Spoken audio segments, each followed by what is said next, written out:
this is Tatia, and welcome to TNA Preshow. As always, I'm joined by my co-host. He's the star of the show, and he allegedly has no relation to Steve Maclin. He's the one and only Burt Maclin. How's it going? It's going good. All right, so we have quite a few things to discuss tonight. As we know, tonight was TNA Genesis. Before we get into tonight's show, let's discuss the PCO incident at GCW. So for those of you who weren't aware, on tonight's GCW, the People versus GCW, PCO made an appearance. Actually, I think he won the like like a battle royal at PCO and the kickoff show, and TNA Genesis was a great show and loved the shots from the arena. I did too. We will get into that right now. So he won some battle royal, and at the end, he smashed the digital media title. Now, at first, I kind of thought, was this a work? Was this legit? Some news came out, so let's get into it. So this is from PWI Insider. PCO is done with TNA. We are told his deal expired at the end of the year. His rant and destruction of a TNA title was legitimate, we are told. We have reached out to PCO for comment, and we'll update if he responds. So the rant that he said was that he said that he sold out like the highest TNA gate, that his shirt was the #1 selling. So he was like legitimately pissed off. Like he destroyed the digital media title with a sledgehammer. Now, Fightful also reporting that PCO made headlines at People versus GCW following his match. PCO pulled out his TNA digital media title, proceeded to smash it with a sledgehammer, though it didn't break. Those that we spoke to in GCW claimed that PCO went into business for himself. PCO grabbed the mic and started cutting a promo before the ring announcer took the mic from him and GCW cut a video. GCW claimed they didn't know it was going to play out like that and said PCO made it sound like he was doing something that was part of a storyline at the next TNA tapings. Their claim is they quickly became aware it wasn't. TNA sources that we spoke to claimed that they were shocked and said he was supposed to finish it up at the next set of tapings in San Antonio. His contract actually expired at the end of the year. He's not expected back as things stand. So PCO going to work for himself. So what are your thoughts on PCO, his rant, him destroying the digital media title, and him going into business for himself? When it initially happened and before the PWI report came out, if you look at those things on the outside, if you look at those things he said, those things kind of seem like a work in terms of like maybe just a heel turn, him, selling out. But then obviously now people reporting that his deal is done, and then them saying that they didn't know he was going to say that, which still kind of seems like a work. But regardless, I'm personally happy just because if this is not a work, I don't like the idea of him destroying the title. That seems fucked up. But this almost seems like kind of like the last Scott guy. You know what I mean? So again, I'm completely happy with this, especially, and I don't think I'm being out of line here. I would say out of all the losses, losing someone I think who's close to 60 is not a big deal. And that's just me. So let's now it's begun. Like, we've been wanting this title to go to someone more deserving, them to do something with this title. It's not even about at this point where they do it with. It's become like that this title's been non-existent. So even in getting it on TV I'd be happy with at this point. Joseph says, this is interesting. Heard on Fightful's post show that PCO was asked to be at the live show on Thursday. I think he was going to drop the title. Then this happened. Now he ain't. TNA was crazy for not signing him even to a 6-month extension. He was a champion for TNA. Every champ that had a contract expiring, Nick, Nemeth, Hardy Boys that I know of free signed. So yeah, this is interesting because if you remember, PCO came into TNA, I believe 2022, as a member of Honor No More. So for those of you who have just started watching TNA or you don't know who Honor No More is, Honor No More was a group of individuals from Ring of Honor. If you guys remember, Ring of Honor closed its doors. We didn't know what was going to happen with Ring of Honor. So the group consisted of OGK, which is Mike Bennett, Matt Taven, and Maria Kanellis Bennett, Vinny, PCO, and Kenny King. Eddie Edwards was also part of the group, but since he's in TNA still, I'm not gonna bring him up. But the entire group, aside from PCO and obviously Eddie Edwards, because he was contracted a TNA, he is a TNA contracted wrestler, left. PCO stayed. So I do feel like you said, he was one of the last Scott guys, the other being Josh, that came in. And it is crazy that TNA did not offer him an extension. Like, I was pretty shocked that he did do this, because like I said, I questioned whether this was a work or whether this was legit. Now, you and I, and you know how much I've been ranting on this digital media title. Like, PCO, the last time he defended was at Bound for Glory. He should have been stripped of the title, or at least I feel like that whole 23 unit was supposed to wrap up his storyline, with Sami Callahan and the digital media title. But now I question what's gonna happen. Like, are they even gonna acknowledge the digital media title? Is TNA gonna get rid of it? Are they gonna bring back a new title? This was crazy. Like, I cannot believe PCO went into business for himself. But then again, like you said, he's 60. He's not a huge loss to TNA. No, and yeah, like I almost because like he was, I don't know if Scott was there at the time, he was responsible for helping out that huge gate in his hometown. But I still question, like, if that's why they put the title on him, that's, you know what I mean? I get that. But I still, you know what I mean? Other than that, I question why they would, you know what I mean? Because, like I said, I just don't think at this stage he needed to be champion. Like, tag team champion, it would have been one thing. It's kind of almost like we said, like, this is a little like the situation where, people weren't really sold on Ash being world champion, but her being a tag champion. Like, maybe I'm the only one who feels this way, but I wasn't sold on PCO holding singles gold in TNA. So I'm glad again, it sucks what went down, but I hope that we can move on from this and get a new champion who's there on the reg. Joseph says this may have screwed up a good chunk of the live show on Thursday. Who knows how much of this 23 thing would have occupied the whole show? Exactly. Who knows how much? Like, we don't know. Some people were saying 23 was Sami Callahan. I don't know. I mean, I can't think of anybody else who could have been 23. I mean, like, if it would have been Khan, like, you could have just bought Khan, but you didn't have to do this whole 23 thing. It kind of does seem likely that maybe Sami Callahan would have turned on PCO and taken the digital media title off of him, And actually, too, now that I think about it, like, it would Sami Callahan's like gimmick too, because they would always do that Death Machine TV in the back, him being digital media champion would fit that. And so if it was him doing the 23 thing, I would understand that. And then if it was going to be PCO dropping the title to him, but I still think just a tease like that, where even though it's nothing big, it's just a number, I think I would be a little let down if it was Sami that was behind the 23. I'm hoping it's somebody, you know what I mean? I'm hoping it's somebody.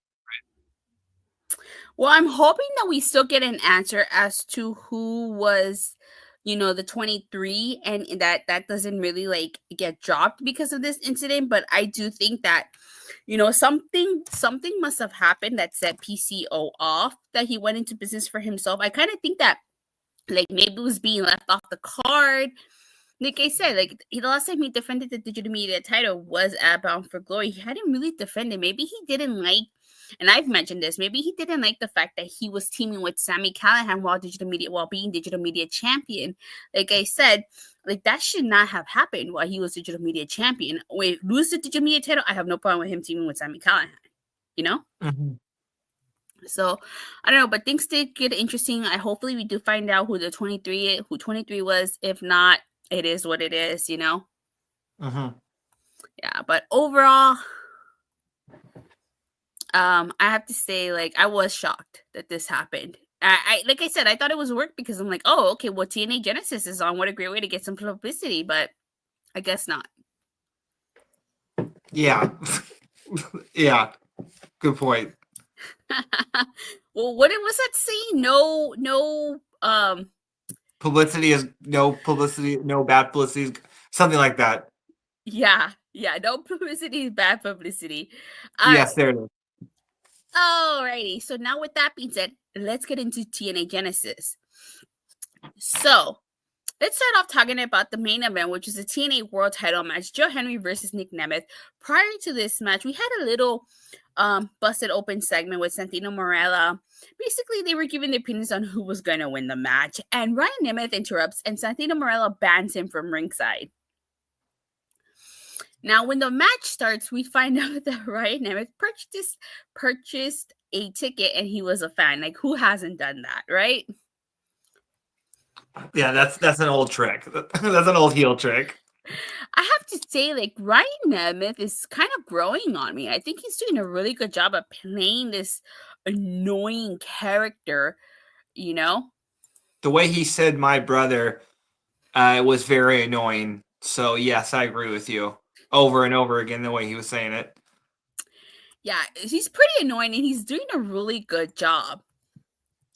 So I'm hoping we see more of this annoying character. I still think, and we'll get into that right now, I still think that we're going to get a Nick Nemeth heel turn. Now, it didn't happen tonight, but I do think it's coming. What about you? Yeah, we're gonna get well. I still hope we do, just because and we're going to talk a little bit in the match. I was hoping that they were going to actually do something with this JBL thing, and they still haven't done anything. You know what I mean? They haven't progressed it in any way. Yeah, it kind of feels like he just came out because, they were in Texas, and Yes. JBL is from Texas, Mm-hmm. So, overall, I actually really liked the match between Joe Hendry and Nick Nemeth. I thought it was a really, really great match. I will say I am so happy that Joe Hendry won and became TNA World Champion. Now, I was a little surprised that Nick Nemeth did not turn heel in this match, because I thought that's what the story was going. They had been planting the seeds of a Nick Nemeth heel turn. I'm not upset here that Joe Hendry won, and I want to make it a point to say I wouldn't have been upset if Joe Hendry got screwed, as long as you got the Nick Nemeth heel turn. So, but I'm so happy Joe Hendry won, just to see Joe Hendry's rise to the top has just been so fun and awesome to watch. Like, I shed a little tear, especially seeing him celebrate with his parents and with the fans. It was such a great moment. And I honestly think that Joe Hendry's going to appear in the Royal Rumble as TNA World Champion. Yeah, I could see that. I could definitely see that. Justice says, I was shocked it wasn't revealed that he sold his soul to JBL for that title. It was a great match. It definitely was. This was a really great. I cannot complain. I think my favorite part of this match was when Nick Nemeth did the pop-up Famouser. That was cool. I agree this was a good match, but I do feel like there were just so many bigger moments in matches before this that it was going to be hard to live up to this. I definitely think there were two matches better than this, being obviously the I Quit match and then the Clockwork Orange match. And then, even there was just some other matches that just had a lot more that excited me more. Don't get me wrong, this wasn't a bad match, but, I was just kind of, I got my money's worth with everything else before this. So this was kind of just a bonus. Oh, definitely. Justice says, given the partnership is finally official, I can see Joe winning, wearing the title into the Rumble. Hell, I could see him defending on NXT or Royal Rumble.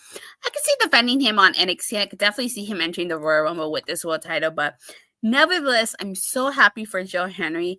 As we all know, I believe in 252 pounds, a pure motivation, the answer to all life's problems. I believe in Joe Hendry. Like I said, I'm so happy that he won, and I would not have been upset if he lost, as long as it led to Nick Nemeth heel turn. I still think we're gonna get it. It just didn't happen tonight. Mm-hmm. Alrighty. So tonight's TNA Genesis kicked off with the countdown to Genesis. I have to say, I don't know about you, but I am not a huge fan of recap shows. I absolutely hate recap shows, which is why I don't watch the day kickoff shows, and I especially loathe AEW 0 Hour. I don't like recaps. And I was not a huge fan of Busted Open recapping tonight's show. I felt like it brought down the countdown completely, because this was not your typical countdown show. And I really just felt like, I honestly feel, this is just my personal opinion, you can feel free to disagree with me. I personally feel the Countdown show would have been a much stronger show had they just featured Ariana Grace, Miss NXT, going out there, opening the show, getting interrupted by Ashante the Adonis, doing the call-out match, and then you do the segments with Jordynne Grace, the Rascalz, Joe Hendry, and Nick Nemeth. I just feel like there was no need for Busted Open Radio to be up there. I hope that this was just a one-time thing, but I just feel like it brought the quality of the Countdown show down. Yeah, you could have just you could have started the pre-show at 4:30. Yeah, had Ariana come out, do the 2 pre-show matches, and then give them 5 minutes, bust open 5 minutes to do their picks, and that's it. Yeah, we didn't need the panel. Yeah, I just not a huge fan. Hopefully they don't. Really hope they don't continue doing this, because this is not. Just to me personally, like you had so much media attention on you. You really should have kicked things off with Ariana Grace going out there. There was no need for Busted Open to be featured on the Countdown. Let me see. Even if they wanted a panel, they could have gotten better hosts that would have keep the pre-show flowing. I'm just not a huge fan of that. That's why I don't watch kickoff show to WWE, and I don't really like 0 Hour, because they do a lot of this stuff. I really that's just not my thing personally, though. I mean, if that's your, Oh, obviously the only reason that they were there is because Tommy Dreamer is on Busted Open as a regular. You know what I mean? He's one of the hosts. So I see. Hey, Joe. But I wasn't a fan of this either. Yeah. Alrighty. So while we're at it, let's talk about this Jordynne Grace. She brought up how she was gonna send Tessa back. She was gonna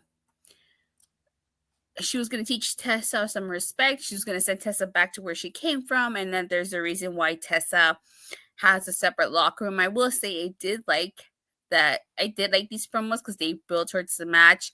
Mm-hmm. Like we mentioned, Ashante the Adonis interrupts Miss NXT, Ariana Grace.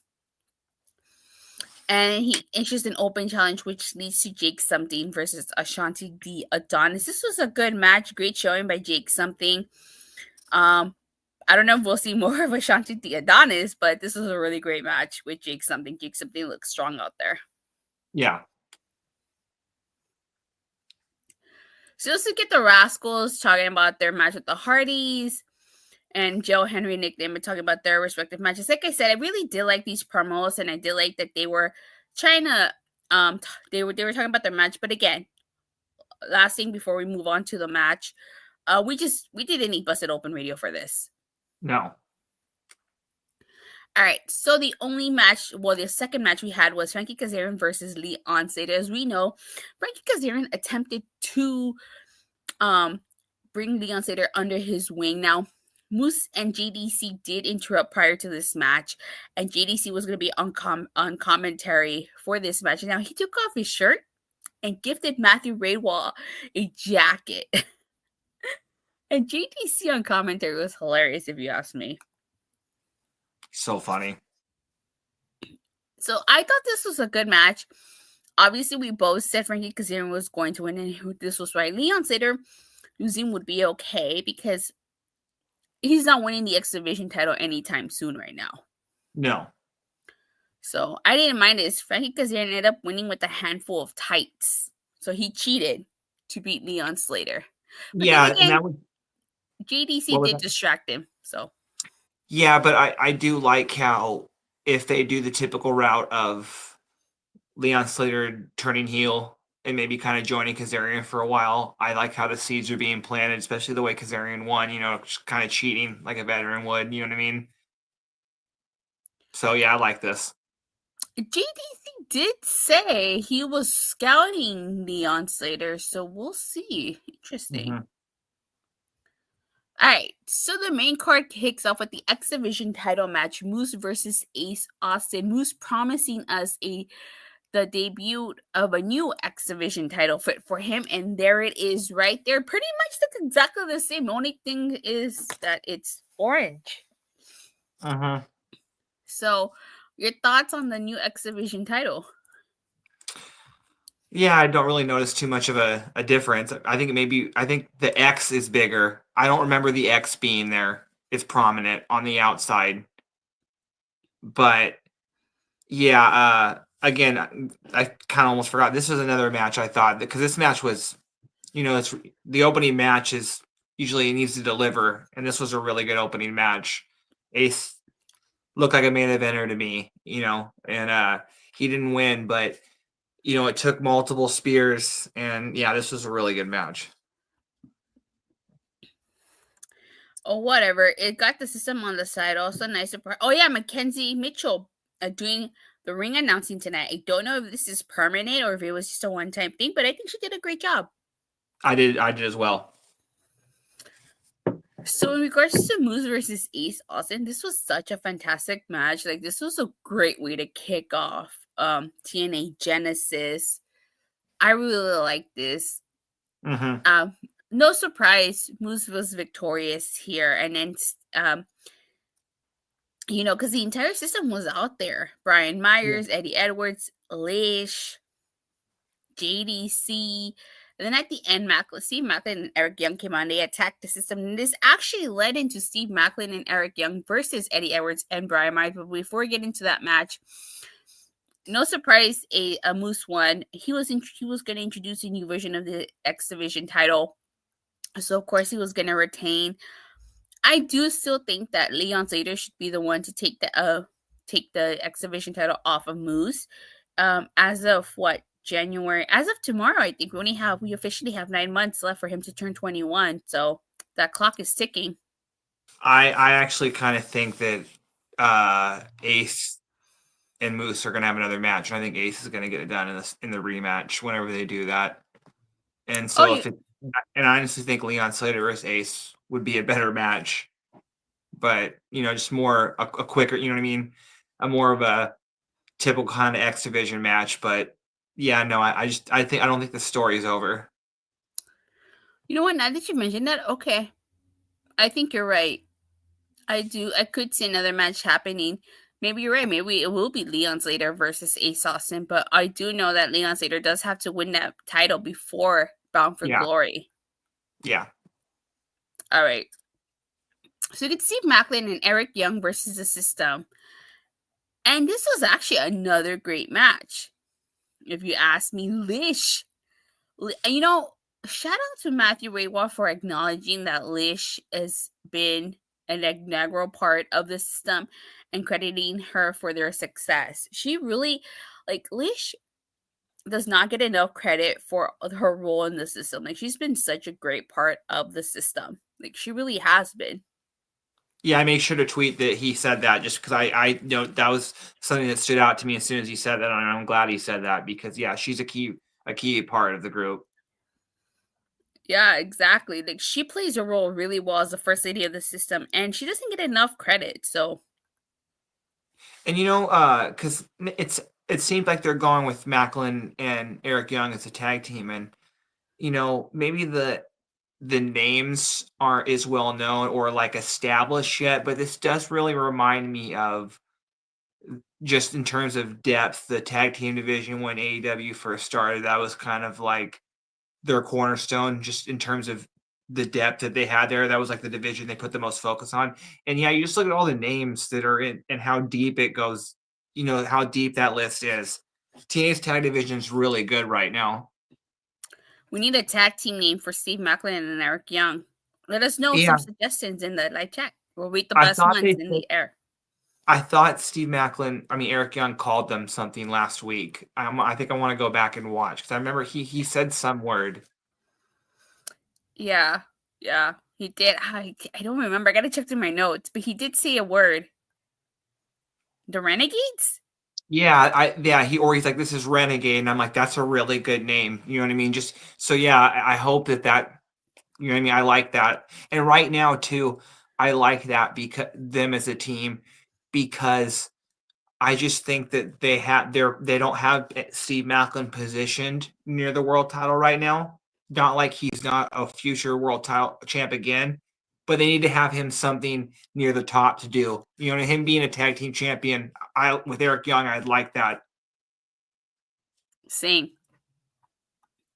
They do. Man, there's just like you have your list of world champions who should be world champion, but you got a list of teams who should be a tag team champions, because First Class is on that list too.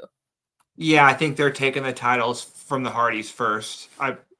We'll talk more about that later. Okay.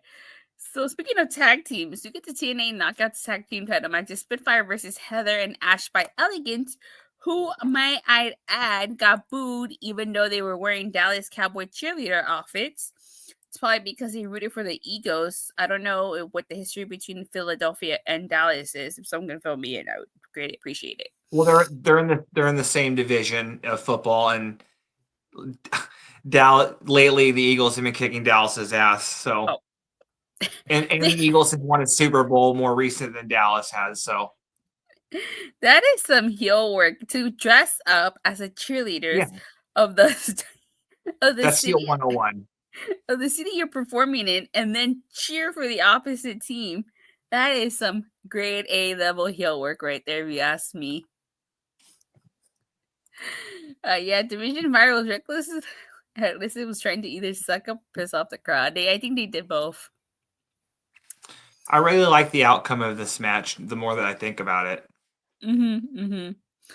So overall, I think this was a really good match. I think this was a great showing by Heather and Ash by Elegance. You know, I think both teams worked really well together. So Spitfire did retain. And I have to say, given the NXT partnership, I was a little disappointed that we did not get any type of confrontation with Spitfire. Like, maybe, I can't think of a tag team. Deadly Influence, I think what they're called. You know what? Fatal Influence would have been fine. Fatal Influence, yeah. The Metaphor Girls, Jakara and Lash would have been fine. But the reason that you saying that is kind of why I said I like the result of this match, because, you know, the more I'm thinking about it, let's say Ash and Heather won, we'd most likely get an automatic rematch. And that just means that they would go back to that feud already. And so this kind of forces them. I don't see Ash and Heather getting another match since they lost. So this kind of forces them to do something. You know what I mean? We're going to see a new team, I think. And I think NXT will be somebody from NXT. I was stunned. We got to later that surprised me one. Well, one was shocked. I agree with you. I kind of feel like this is going to lead to a feud with some tag teams from NXT. I think and with that being said, they can always revisit this feud down the road. You know, let's have a few feuds with some NXT women. Then we can do Ash by Elegance, Heather and Ash by Elegance versus Spitfire down the road. Because WWE has one set of tag titles for 3 shows, they have an excess of women's tag teams. So it will be, this is where it should benefit WWE, benefit TNA. Yeah, because we have a shortage of Knockouts tag teams, and ever since they need a lot, because they lost so many tag teams over the last couple of years. Not to any fault of their own, but yeah. And WWE has excess of those, so this is where they should get the most use. This is where they should really use WWE's roster the most. Exactly, agree. All right, so next we get a Frankie Kazarian segment, and he's basically talking about how he's the present and a gift to professional wrestling, and that he was focused on tonight's main event because nobody knows Nick Nemeth and Joe Hendry like he does. You know, he alludes to the fact that he was special guest referee at Bound for Glory. So, and he talks about how maybe he'll bring his Call Your Shot trophy out there once they settle business. So this is great heel work by Frankie Kazarian. He was just being a top-notch heel. So I like this. Yeah, he's put it all together since he's turned heel. Definitely. So next we get Jordynne Grace versus Tessa Blanchard. Let me tell you, this was fucking great. This might have been the match of the night. And again, this is the other match. Another match that I think kind of blew away the main event. This was great.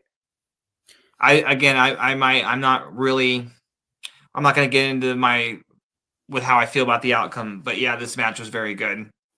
The crowd was ripping Tessa a new one. They chanted, "Fuck you, Tessa." They chanted, "She's a racist." They chanted, "Tessa sucks." I mean, the crowd was really letting Tessa Blanchard know how they felt about her. Then again, she was facing off against I don't want to say hometown, but home state favorite Jordynne Grace, who was rocking Dallas Cowboy colors. I did not catch that. And she was wearing blue and white. I'm not sure if that was, I thought if they were, because I think it was reported that Jordynne's done with TNA. I think that was her last match. So I would have rather had her win, or at least gave her a little more. Like maybe Tessa wins with a roll up or something.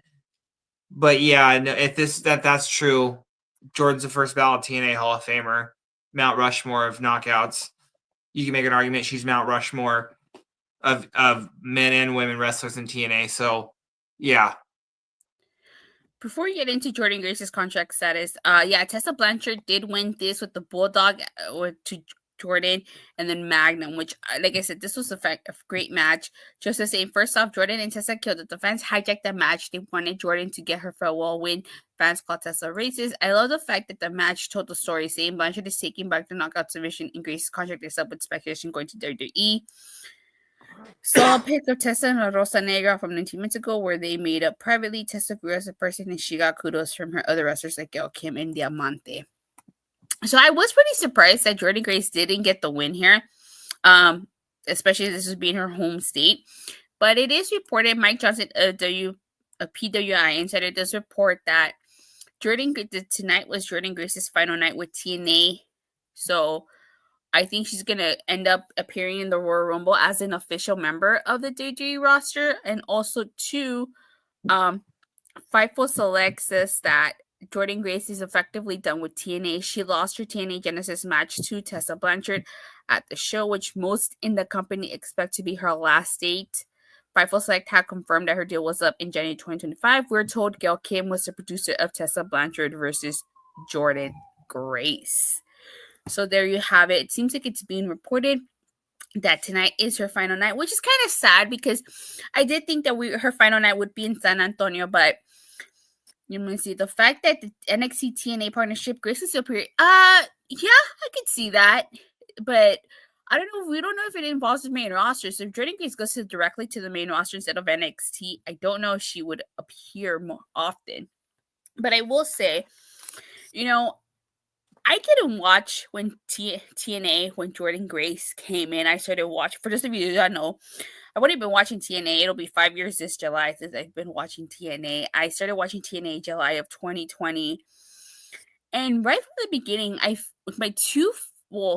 would say the two major rivalries that Jordynne had that were my personal favorites, because again, I didn't see her early stuff, was against the Virtuosa Diana Purrazzo, long way she fucking ran, and of course Masha Slamovich. I think those two for me were Jordynne's greatest opponents. I mean, it took her 5 times to beat Diana. So, and she beat Masha twice. So I think those were her 2 greatest feuds, and everything that she accomplished from being the first and only knockout to win the digital media title, going into the Royal Rumble representing TNA with the knockouts title. I think she did a lot, and she's definitely get her flowers. And it would have been nice if she would have gotten a win as a send-off here. She's accomplished so much. I wish her well. I hope she finds success in WWE. Yeah, I forget who brought it up too. I think I said this last week too. Now that there's a partnership, we could definitely see this feud continue a little bit. You know what I mean?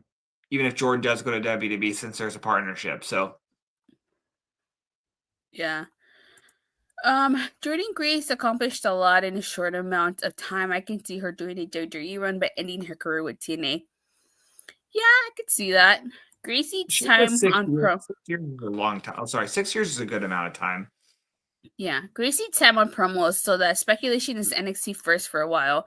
And also 30 states that it's all brands, so you can see AJ Styles and TNA again. You know how long we've been hoping for AJ Styles to come back to TNA? We're going to be 80 years old before AJ Styles comes back to TNA. You know, and yeah, AJ Styles is getting up there too, so. I mean, we have been speculating about AJ Styles coming to TNA since he showed up via video for what, Slammiversary's 20th anniversary? Yeah. Like, I'm gonna get old before AJ Styles comes back. Depends on if Jordynne reports to NXT or goes to either or. Like, yeah, it really depends. Well, if the report from Styles himself, we may never see him in the ring again. All right. Alrighty. So, next we get the I Quit match. Josh Alexander versus Mike Santana. Oh my god. As much as I like Joe Hendry, this was my favorite match of the night. This, god dang, this match. Ooh, if this would have main evented, I would have not been upset. This was fucking great. Yeah, this was my favorite match. Yeah, this was a battle. And it was filled with tons of like highlight moments. This was a fucking fight. Yeah. I really love the fact that Mike Santana did not quit. Like, he kept, every time that ref shoved the mic in his face, he like pushed it away. Mm-hmm. So, this was great. Wait, Mary, did you see the spot where Santana's boot came off? I did not see that. I didn't catch that. Josh did the ankle lock and Santana's boot came off. Okay. It was a great battle match of the night. I think it was a great thing that Northern Armory was banned and needed to be one-on-one. Yeah, definitely. This match was one-on-one. The Northern Armory was banned. Well, this match. Oh, sorry. Keep going. I'm glad the match was later into the show because if it started, it would have killed the rest of the show. That's true. Well, this match needed to do something, and it did that. It needed to cement Mike Santana as the next guy, and I think it did that. So it did. Mike Santana got busted open. Tasted his own blood, and then Santana was whacked in with like this sock that was filled with cue balls. I don't know what was in there, but he whacked him with that, and just Josh Alexander got busted open. Santana got his revenge and zip tied him.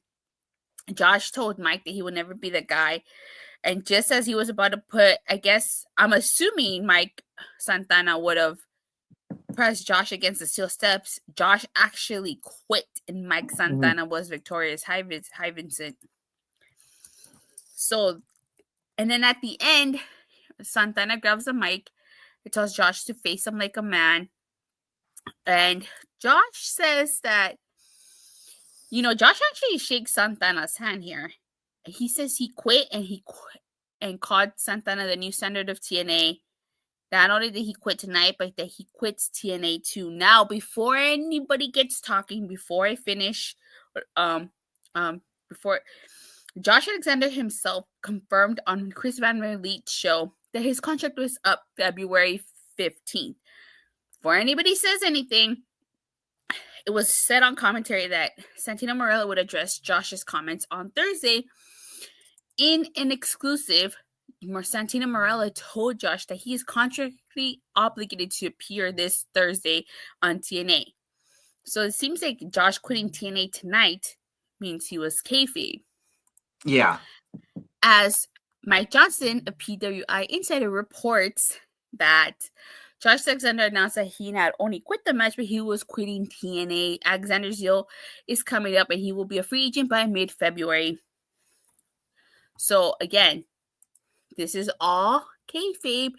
And even Fightful Select reports that Josh also quit, and it's in arrows and quotes, TNA after his TNA Genesis match to Mike Santana.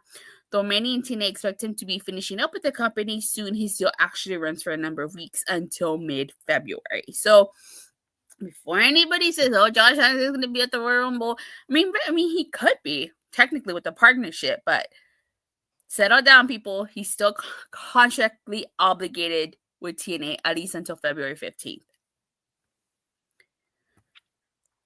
So, but what are your thoughts on Josh quitting TNA? No, I think this is just something to build interest for Thursday. This was an obvious work. Yeah, same. This was great. All right, so next we get the TNA Tag Team Title match, the Hardys versus the Rascalz. The Rascalz.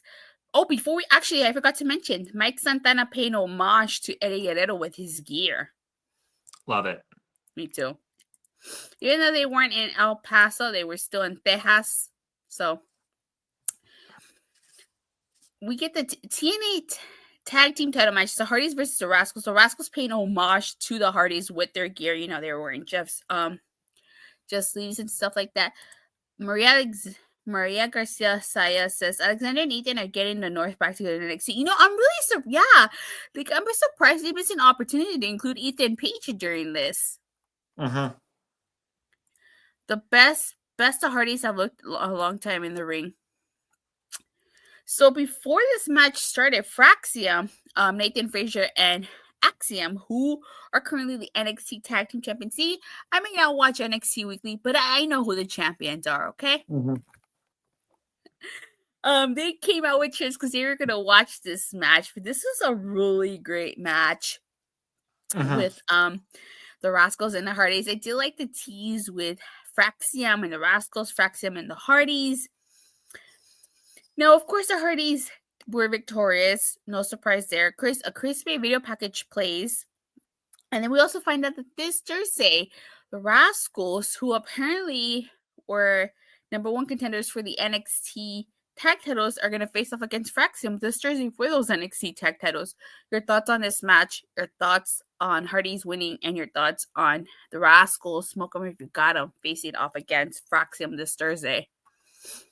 I actually, and congratulations to the Hardys.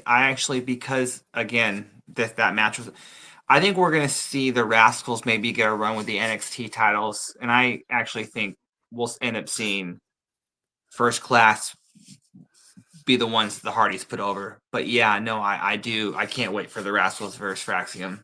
And this was a really fun match. Smoke them if you got them. I don't got them.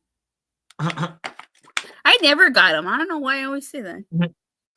Should know by now. I never got him. Mm-hmm. This is an excellent match. Oh, definitely. So, this was a shocker in a good way. I can't believe an NXT title will be defended in TNA. Yeah. That is true. I cannot wait. Hopefully, the Rascalz do become NXT tag champs. I would absolutely love that. And I would lose my shit if that happens. Yeah. All right.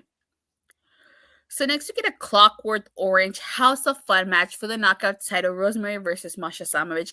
I had no idea this was a Falls Count Anywhere match until Tom Hannafin said so midway through the match on commentary. This was another brutal match. Aya with the NXT. Hell yeah. This was great. Ooh, when Masha stapled Rosemary's hand and then her armpit. Ooh. I had to close my eyes for that one. I still think that package pile driver was the most brutal thing in the match. That looked gnarly. Mm-hmm. Or what about like when Rosemary speared Masha onto the thumbtacks on the stage? Ooh. Yeah. Joseph says, me too. Fraxium have been champs since April 9th, all but 2 weeks due to Chase U reign. Rascalz would be interesting as champion. This match of the night for me. Oh, yeah, definitely. This was another great match, too. But at the end of the day, Masha Slamovich retained, and she was confronted by Cory Jade. Now, this past week on NXT, Masha Slamovich was in the crowd, and Cory Jade, you know, and her kind of had a little like stare down. But Cory Jade came out and she confronted Masha Slamovich. So are we gonna see Jordynne, Cory Jade versus Masha Slamovich? I hope so, and no disrespect to Rosemary, and no, just Cory might still be nah. She hasn't had as much experience as Rosemary, but I think this match will have more interest at this point. You know what I mean? Cory has a lot of fans. You know what I mean? This match will definitely get people. This match will have people watching. Now, we never got any official confirmation for this match. If there's a match, I think they're building to it, obviously. Yeah, I think so too. So I don't think it's happening this Thursday. I do see it happening maybe. What's the next show? And well, TNA is supposed to be doing a live show in Orlando. So yeah, maybe there. I could see that. Yeah, I could see that.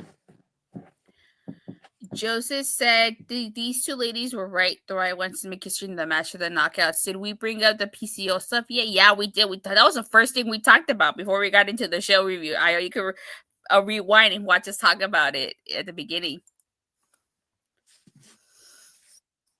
Alrighty, so I guess that's it. We're gonna end the show there because we already talked about the main event and we talked about the little segment in between. So overall, I really, really did enjoy this show production-wise. I think it looked great.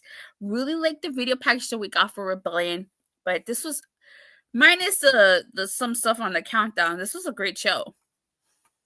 9 out of 10 for me. Great show. I could see that match at the next pay-per-view special in February, by the way. We're on the road to Rebellion in LA. We'll sacrifice in March, but love the package we got for Chris Bay. Yeah, definitely. Triple H and Shawn endorsed. Oh, yeah, that's another thing. Triple H and Shawn Michaels tweeted out tonight's show. So I think there was a lot of eyes on TNA, and I think that they delivered big time tonight. This was such a fun, great show. Like I said at the beginning, if there's one thing I would have changed was definitely the countdown show. Overall, I felt like that was a weaker part of the show, but I can't complain too much. Agreed. So, any final thoughts as we get ready to wrap up? No. All right, Bert, where can people find you on social media? Just on Twitter at BertMaclin11. All right, and you can follow me on Twitter or on X at @the_I talk Raw, SmackDown, AEW Dynamite, and of course TNA. I go live every Monday, Wednesday, Friday, occasional Saturdays, Sundays on my YouTube channel, Rangers of Wrestling. I do Power Rangers as well, and we are in the 25th anniversary of Lightspeed Rescue and the 20th anniversary of Power Rangers SPD. Actually, we're in SPD's timeline, so make sure you check that out. And then, of course, for all things TNA, you can catch us here every Thursday. But with that being said, thank you guys all so much for watching. And for continuing support, please don't forget to like and subscribe. Make sure you hit that bell so you get notified whenever we go live or whenever Body Sam goes live. And we'll see you guys live this Thursday for the first TNA Live Impact special in 8 years. Bye.